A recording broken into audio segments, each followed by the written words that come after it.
ಕೇಂದ್ರದ ವಿರುದ್ಧ ಕೈಪಡೆ ವೋಟ್ ಚೋರಿ ವಾರ್ ಅನ್ನ ಪ್ರಾರಂಭ ಮಾಡಿದೆ. ಕೇಂದ್ರದ ವಿರುದ್ಧ ಕೈಪಡೆ ವೋಟ್ ಚೋರಿ ವಾರ್ ಶುರು ಮಾಡಿದೆ. ಚುನಾವಣಾ ಆಯೋಗ ಕೇಂದ್ರದ ವಿರುದ್ಧ ಕೈ ಕಹಳೆಯನ್ನ ಮೊಳಗಿಸ್ತಾ ಇದೆ. ಸದ್ಯಕ್ಕೆ ವೋಟ್ ಚೋರಿ ಆರೋಪವನ್ನ ಮಾಡಿತ್ತು. ಈ ಒಂದು ವಿಚಾರಕ್ಕೆ ಸಂಬಂಧಪಟ್ಟಂತೆ ಈಗ ವಾರ್ ಶುರು ಮಾಡಿದೆ. ದೆಹಲಿಯ ರಾಮಲೀಲಾ ಮೈದಾನದಲ್ಲಿ ಪ್ರತಿಭಟನೆಗೆ ಸಕಲ ರೀತಿಯಲ್ಲೂ ಕೂಡ ಸಜ್ಜಾಗಿದೆ. ರಾಹುಲ್ ಗಾಂಧಿ, ಸೋನಿಯಾ ಗಾಂಧಿ, ಮಲ್ಲಿಕಾರ್ಜುನ ಖರ್ಗೆ, ಪ್ರಿಯಾಂಕಾ ಗಾಂಧಿ, ಮುಖ್ಯಮಂತ್ರಿ ಸಿದ್ದರಾಮಯ್ಯ ಜೊತೆಗೆ ವೇಣುಗೋಪಾಲ್ ಅವರು, ಡಿಸಿಎಂ ಡಿಕೆ ಶಿವಕುಮಾರ್ ಸೇರಿ ಹಲವರು ಈ ಬಂದು ಪ್ರತಿಭಟನೆಯಲ್ಲಿ ಭಾಗಿಯಾಗ್ತಾರೆ. ಇಂದು ಮಧ್ಯಾಹ್ನ 1:30ಕ್ಕೆ ಆರಂಭವಾಗಲಿರುವ ರ್ಯಾಲಿ ರಾಜ್ಯದ ಆಳಂದ ಮತ್ತು ಮಹದೇವಪುರದ ಬಗ್ಗೆ ಆರೋಪ ಮಾಡಲಾಗಿತ್ತು. ಹರಿಯಾಣ ವಿಧಾನಸಭಾ ಚುನಾವಣೆಯಲ್ಲಿ ಮತಗಳ್ಳತನ ಆರೋಪ ಮಾಡಲಾಗಿತ್ತು. ಕಾಂಗ್ರೆಸ್ ಪಕ್ಷಕ್ಕೆ ಬರುವ ಮತಗಳು ಕದ್ದಿರುವ ಆರೋಪವನ್ನ ರಾಹುಲ್ ಗಾಂಧಿ ಅವರು ಮಾಡ್ತಾ ಇದ್ದಾರೆ. ಕೇಂದ್ರದ ವಿರುದ್ಧ ಕೈಪಡೆ ವೋಟ್ ಚೋರಿ ವಾರ್ ಅನ್ನ ಶುರು ಮಾಡಿದೆ. ಚುನಾವಣಾ ಆಯೋಗ ಕೇಂದ್ರದ ವಿರುದ್ಧ ಕೈ ಕಹಳೆಯನ್ನ ಮೊಳಗಿಸ್ತಾ ಇದೆ. ದೆಹಲಿಯ ರಾಮಲೀಲಾ ಮೈದಾನದಲ್ಲಿ ಪ್ರತಿಭಟನೆಗೆ ಸಕಲ ರೀತಿಯಲ್ಲೂ ಕೂಡ ಸಿದ್ಧತೆಯನ್ನ ಮಾಡಲಾಗಿದೆ. ಈ ಒಂದು ವೋಟ್ ಚೋರಿ ಆರೋಪವನ್ನ ಮೊದಲಿನಿಂದಲೂ ಕೂಡ ರಾಹುಲ್ ಗಾಂಧಿ ಅವರು ಮಾಡ್ತಾ ಇದ್ದಾರೆ. ಮುಖ್ಯವಾಗಿ 2023ರಲ್ಲಿ ಆದಂತಹ ಚುನಾವಣೆಯ ಸಂದರ್ಭದಲ್ಲಿ ಆಳಂದ ಮತಕ್ಷೇತ್ರದಲ್ಲಿ ಈ ಒಂದು ವೋಟ್ ಚೋರಿಯನ್ನ ಮಾಡಲಾಗಿದೆ ಎಂಬ ಆರೋಪವನ್ನು ರಾಹುಲ್ ಗಾಂಧಿ ಅವರು ಮಾಡಿದ್ರು. ಜೊತೆಗೆ BR ಪಾಟೀಲ್ ಅವರು ಕೂಡ ನನ್ನ ಸೋಲಿಗೆ ಈ ಒಂದು ಮತಗಳ್ಳತನವೇ ಕಾರಣ ಅಂತ ಕೂಡ ಆರೋಪವನ್ನ ಮಾಡಿದ್ರು. ಆ ಒಂದು ವಿಚಾರಕ್ಕೆ ಸಂಬಂಧಪಟ್ಟಂತೆ SIT ಅವರು ವಿವಿಧ ಆಯಾಮಗಳಲ್ಲಿ ತನಿಖೆಯನ್ನ ಮಾಡಿದ್ದಾರೆ.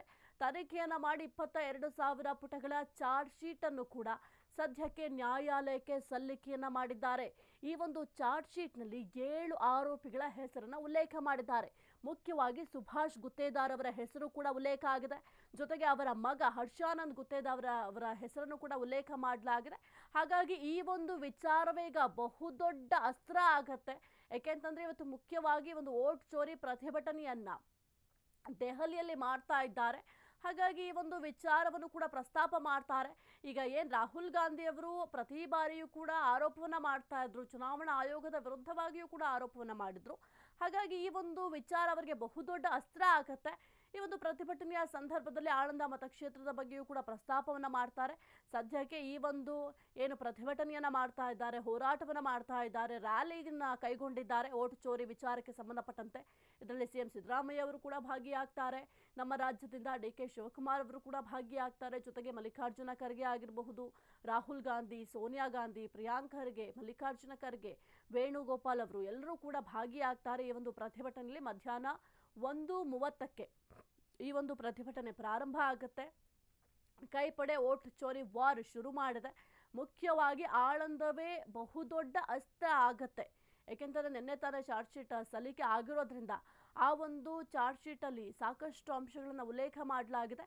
ಮುಖ್ಯವಾಗಿ ಸುಭಾಷ್ ಗುತ್ತೇದಾರ್ ಅವರ ಪಾತ್ರ ಏನು ಅಂತ ಕೂಡ ಆ ಒಂದು ಚಾರ್ಜ್ ಶೀಟ್ನಲ್ಲಿ ಉಲ್ಲೇಖ ಮಾಡಲಾಗಿದೆ. ಹಾಗಾಗಿ ಮತಗಳ್ಳತನ ಆಗಿರೋದು ಸ್ಪಷ್ಟವಾಗಿರೋದ್ರಿಂದ ಆ ಒಂದು ವಿಚಾರ ಬಹುದೊಡ್ಡ ಅಸ್ತ್ರ ಆಗುತ್ತೆ ರಾಹುಲ್ ಗಾಂಧಿ ಅವರಿಗೆ.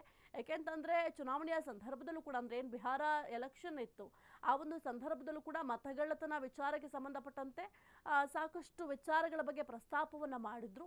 ಹಾಗಾಗಿ ಈ ಒಂದು ಮತಗಳ್ಳತನ ವಿರುದ್ಧವಾಗಿ ನಾವು ಹೋರಾಟವನ್ನ ಮಾಡ್ತೀವಿ ಅಂತ ಕೂಡ ಹೇಳ್ತಾ ಇದ್ರು. ಸದ್ಯಕ್ಕೆ ಇವತ್ತು ಒಂದು ಬಹುದೊಡ್ಡ ಮಟ್ಟದಲ್ಲಿ ಹೋರಾಟಕ್ಕೆ ಪ್ಲಾನ್ ಮಾಡ್ಕೊಂಡಿದ್ದಾರೆ. ಸಕಲ ರೀತಿಯಲ್ಲೂ ಕೂಡ ಸಿದ್ಧತೆಯನ್ನ ಮಾಡ್ಕೊಂಡಿದ್ದಾರೆ.